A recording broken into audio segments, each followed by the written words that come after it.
نوت لشکر صدقا وفا کا پیکر علماء دیوبند ایسٹرن یوپی کا ایک علاقہ تھا جہاں ہم کو جانا تھا، اور وہاں تقریباً 400-500 گویا نان مسلم ہندو مرد اور عورتوں سے مجھے خطاب کرنا تھا، بلکہ ایک دن کا اجتماع رکھا تھا، ہم نے ایک پروگرام رکھا تھا کہ ان کے درمیان بھی ہم رہیں گے اور وہیں نمازیں پڑھیں گے، ساتھ میں کھانا کھائیں گے اور ان سے کچھ باتیں کریں گے۔ وہ ٹرین جس میں ہم لوگ سوار تھے، ہم لوگ 8 ساتھی تھے، ایک ایسی بیمار قسم کی ٹرین تھی کہ جب وہ رکتی تھی تو الیکٹریسٹی غائب ہو جاتی تھی۔ جب کسی اسٹیشن پر رکے ایک دم اندھیرا، نئی جرنی تھی، تو ایک اسٹیشن پر مجھے لگا کہ کمپارٹمنٹ میں ٹرین کے بہت سے لوگ سوار ہوئے، حالانکہ وہ ریزرو کمپارٹمنٹ تھا، اس میں ایک بھی سیٹ خالی نہیں تھی، لیکن چونکہ اندھیرا تھا تو میں تو کچھ دیکھ ہی نہیں پایا کہ کون لوگ آئے۔ جب ٹرین چلی تو اس میں روشنی آئی تو مجھے نظر آیا کہ وہ ٹرین گزری ایودھیا اسٹیشن سے، اور وہاں سے 25-26 سادھو لوگ ٹرین میں اسی ڈبے میں سوار ہوئے، اور ان کے لیے تو ماشاءاللہ کوئی قانون ہوتا نہیں۔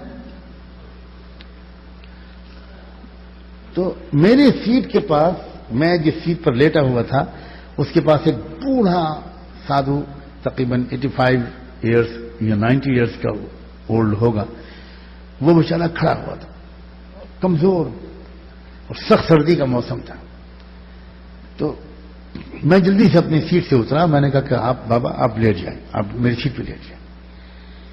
تو نہیں راضی ہوا، وہ بہت تعجب سے اس نے مجھے دیکھا کہ ایک مسلمان اور میرے ساتھ اس طرح پیش آ رہا ہے۔ پھر میں نے اصرار کیا، پھر منع کیا، پھر میں نے کہا، پھر انہوں نے کہا کہ نہیں میں نہیں لیٹوں۔ تو میں نے کہا کہ بابا اگر آپ نہیں لیٹیں گے تو میں بھی نہیں لیٹوں گا، میں بھی کھڑا رہوں گا۔ تو اس نے کہا کیوں؟ اب مجھ سے اس نے پوچھا آپ کی سیٹ ہے، آپ لیٹو بیٹا۔ میں نے کہا کہ دیکھیے بابا، میں کئی گھنٹے آرام کر چکا ہوں اور میں بالکل جوان ہوں، یہ میری بالکل جوانی کا دور تھا۔ آپ بزرگ ہیں، آپ کھڑے ہیں، آپ کو لیٹانا میرا فرض ہے، ورنہ گناہ ہوگا مجھے اگر میں لیٹ گیا۔ تو بہت میرے اصرار پر وہ لیٹ گئے۔ صبح جس اسٹیشن پر ہم لوگوں کو اترنا تھا اسی پہ ان کو بھی اترنا تھا۔ ہم لوگوں نے فجر کی اذان کہی اور نماز پڑھی جماعت کے ساتھ، اور وہاں چائے میں نے منگوائی کہ بھائی چائے لے کر آؤ اور سب کے لیے لگاؤ، ان کے سب 25-26 لوگوں کے لیے بھی اور اپنے لوگوں کے لیے۔ اب جو چائے آئی تو وہ جو ان کے ساتھیوں کو پیش کی جانے لگی تو کسی نے چائے قبول نہیں کی، لیکن اس نے بوڑھے جو ان کا سب سے بڑا تھا، اس نے ان کو اشارہ کیا کہ لے لو سب لوگ پیو۔ پھر مجھے الگ لے کے گیا، بالکل الگ، اور کونے میں جا کے مجھ سے کہا، بہت دیر تک مجھے دیکھتا رہا، اور پھر کہنے لگا لگتا ہے اب وہ گھڑی نکٹ آ گئی ہے، یعنی قریب آ گئی ہے، اب وہ وقت قریب آ گیا ہے۔ تو میں نے اس سے کہا کہ بابا کون سا وقت، کس چیز کا وقت؟ تو کہنے لگا ابھی یہ بتانے کی اجازت نہیں ہے۔ تو میں نے کہا بابا یہی تو مصیبت ہے، آپ لوگ ہمیشہ آدھا گیان دیتے ہو، پورا نہیں دیتے، کیونکہ میں ان کی کتابوں کو پڑھتا ہوں، سنسکرت پڑھی میں نے، ان کی کتابوں کو پڑھا تو میں خوب جانتا ہوں کہ اس قوم کی بیماری کیا ہے۔ ایک ہے کتمان، ایک ہے تحریف، علم کو چھپانا اور علم کو بدل دینا۔ تو میں نے ان سے کہا کہ تو میں بابا اب میں نہیں چھوڑوں گا آپ کو، آپ نے جب اتنا کہا ہے کہ اب گھڑی قریب آ گئی ہے تو یہ بتانا پڑے گا کہ کس چیز کی گھڑی قریب آ گئی۔ اس نے کہا نہیں بیٹا یہ تو میں نہیں بتاؤں، یہ بتانے کی ابھی اجازت نہیں ہے۔ میں اصرار کرتا رہا، منع کرتا رہا۔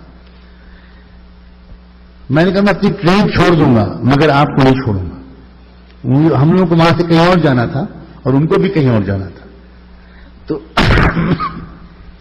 تو اس نے کہا نہیں بیٹا ابھی یہ تو نہیں بتاؤں گا، اتنا بتاتا ہوں تمہارے ایک اصرار پر کہ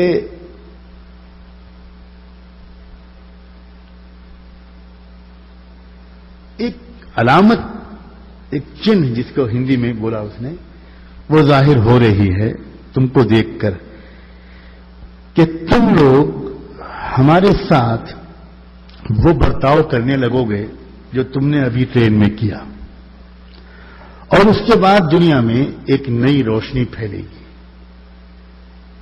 اتنا ہی میں کہہ سکتا ہوں، ابھی اس سے زیادہ کھل کر نہیں کہہ سکتا۔ بیٹا اپنی قوم سے جا کر یہ کہہ دینا کہ اخبار پڑھ کر ہمارے ساتھ برتاؤ نہ کیا کریں، قرآن پڑھ کر ہمارے ساتھ برتاؤ کیا کریں۔ یہ آپ سوچیں، میں کہہ رہا ہوں دنیا کی قومیں کیا اندر سوچ رہی ہیں، کیا ہو رہا ہے۔ اور یہ بھی میں بتا دوں کہ اسلام سے نفرت جو پھیلائی جا رہی ہے وہ اس وجہ سے پھیلائی جا رہی ہے کہ ان کو پتا ہے کہ آج نہیں تو کل دنیا کی انسانی برادری اسلام قبول کرے گی۔ اور بالکل جس طرح فرعون کو پتا تھا کہ ایک بچہ بنو اسرائیل کے گھر میں پیدا ہوگا جو آگے چل کر میری جو ڈائنسٹی ہے اس کے ختم ہونے کا ذریعہ بنے گا، تو بجائے اس کے کہ فرعون سرنڈر کر دیتا، اور خدا کی مرضی جب اس کو معلوم ہو گئی کسی کے ذریعے، ایسٹرولوجرز کے ذریعے، جوتشوں کے ذریعے، تو سرنڈر کر دیتا اور کہتا کہ ٹھیک ہے جب خدا نے یہ فیصلہ کر لیا تو میں بھی انتظار کرتا ہوں، وہ بچہ جب پیدا ہوگا، بڑا ہوگا، سامنے آئے گا، اگر میں زندہ رہوں گا تو میں مان لوں گا اس کو۔ اس نے بجائے اس کے یہ فیصلہ کیا، اس نے الٹا فیصلہ کیا کہ میں بنو اسرائیل کے گھر میں اس بچے کو پیدا ہی نہیں ہونے دوں گا۔ اور ظاہر ہے خدا کے فیصلے کو روکنے کا کوئی اگر فیصلہ کرے گا تو اس کا انجام کیا ہوگا۔ آج بھی دنیا کی طاقتیں، میں قسم کھا کے کہہ سکتا ہوں، یہ بات جانتی ہیں کہ آج نہیں تو کل انسانیت کو اسلام میں پناہ ملے گی۔ یہ بالکل پکی بات ہے۔ میری بہت گفتگویں کرسچن بڑے بشپس اور فادرس اور کارڈینل سے ہوتی رہتی ہیں، یہاں تک صاف صاف ان کو اندازہ ہے کہ جیسس کرائسٹ عیسیٰ علیہ السلام جب اصلی عیسیٰ علیہ السلام اتریں گے تو اس وقت دنیا کے عیسائیوں کی اکثریت ان کو جو ان سے محبت کرتی ہے وہ اصلی عیسیٰ علیہ السلام کو دیکھ کر کلمہ پڑھ لیں گے اور ایمان لے آئیں گے۔ دنیا کے کچھ لوگ ہیں جو یہ طے کر کوشش کر رہے ہیں کہ ہم کو یہ نہیں ہونے دینا، ہمیں اور آپ کو جاننا چاہیے ہوگا وہی جو خدا نے فیصلہ کیا ہوا ہے۔ مدعی لاکھ بنا چاہے کیا ہوتا ہے وہی ہوتا ہے جو منظور خدا ہوتا ہے۔ ہمیں معلوم ہونا چاہیے کہ کیا ہو رہا ہے، کیا ہونے جا رہا ہے۔ میں اشارات کر رہا ہوں کہ کیا مستقبل میں ہو رہا ہے، جو ہونے والا کیا ہے، وہ ہونے والا ہے جس کو دنیا سوچ رہی ہے، وہ ہونے والا ہے جو قرآن میں سورہ بنی اسرائیل میں آ چکا، جو سورہ کہف میں آ چکا، اور جو حضور پاک صلی اللہ علیہ وسلم کی ان سینکڑوں حدیثوں میں آ چکا جو حدیث فتن میں آئی ہیں۔ یقیناً اللہ تعالیٰ کا کلمہ بلند ہو کر رہے گا، انسانیت میں سے بہت بڑی تعداد کو ہدایت ملے گی۔ ہماری تمنا ہے کہ اللہ ہم کو بھی ہدایت دے دے، سب کو بھی ہدایت دے، مگر اس کے لیے سر سے پاؤں سے لے کر ظاہر سے باطن تک پکے مومن بننا ہمارا اور آپ کا کام ہے۔